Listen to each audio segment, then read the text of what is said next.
చక్రవర్తులలో రాజులందరిలో ఒక ఘనుడైనటువంటి రాజు Alexander. He said that there is no king is there that I cannot be conquered. There is no kingdom those who are just forbidding me. ఒకానొక రోజు Alexander ఏమన్నాడంటే, ఇక నన్ను అడ్డుకునేవాడు, నేను జయించలేనటువంటి రాజ్యము రాజు లేదు అని ప్రకటించాడు Alexander. Oh, he conquered the entire world. ప్రపంచమంతటిని జయించాడు.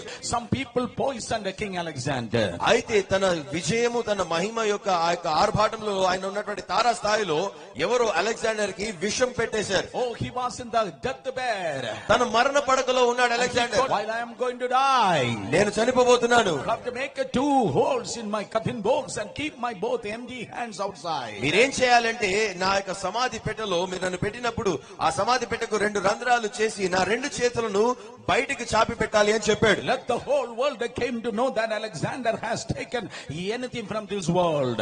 అది ఎందుకు చేయమన్నాడంటే, ప్రపంచమంతా కూడా ఇంతగా జయించి సంపాదించినటువంటి అలెగ్జాండర్ ఈ లోకమును విడిచి వెళ్తుండగా అతను ఏమి కూడా తీసుకుని వెళ్ళటం లేదు అన్న విషయము లోకము ఎరగాలి అని ఆ రీతిగా చేయమని చెప్పాడు Alexander. The message is from nowhere, from nothingness he has begun and from nothingness he has finished. సువార్త ఏంటి అని అంటే, ఆయన ఏమి లేకుండానే ఆయన ప్రారంభింపబడ్డాడు, ఏమి లేకుండానే తన యాత్రను, ఏమి తీసుకోకుండానే ఆయన తన యాత్రను ముగించాడు. But look at the Lord Jesus Christ. కానీ ప్రభువైన యేసును గమనించి చూడండి ఒకసారి.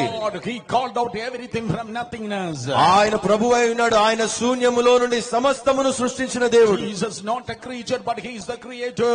ప్రభువైన యేసు ఆయన సృష్టి కాదు, ఆయన సృష్టికర్త. And 2000 years ago he came down in the form of a man. ఆ సృష్టికర్తే 2000 సంవత్సరాల క్రితము నరరూపధారణిగా ఈ భూమిపైకి దిగి వచ్చాడు. According to the scripture he hung at the cross of Calvary. లేఖనానుసారముగా ఆయన ఆ కల్వరి శిలువ మీద వేలాడాడు. He taken your sins.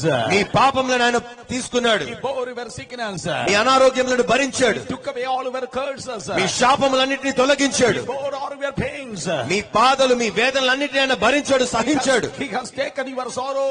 మీ వేదనలు ఆయన తీసేశాడు. He has become your poverty at the cross. ఆ శిలువ మీద మీ దరిద్రతను ఆయన మోసాడు. He tasted the bitterness of death. మరణం యొక్క చేదు అనుభవమును ఆయన అనుభవించాడు. Finally Jesus died at the cross of Calvary. చివరిగా ప్రభువైన యేసు క్రీస్తు ఆ కల్వరి శిలువ మీద మృతి చెందాడు. The Bible says according to the scripture he died. Bible చెప్తోంది యేసు లేఖనానుసారముగా మృతి చెందాడు. Oh, according to the scripture he has been buried. లేఖనానుసారముగానే ఆయన సమాధి చేయబడ్డాడు. According to the scripture he has risen from the dead. లేఖనానుసారముగానే ఆయన మరలా మృతులలో నుండి తిరిగి లేచాడు.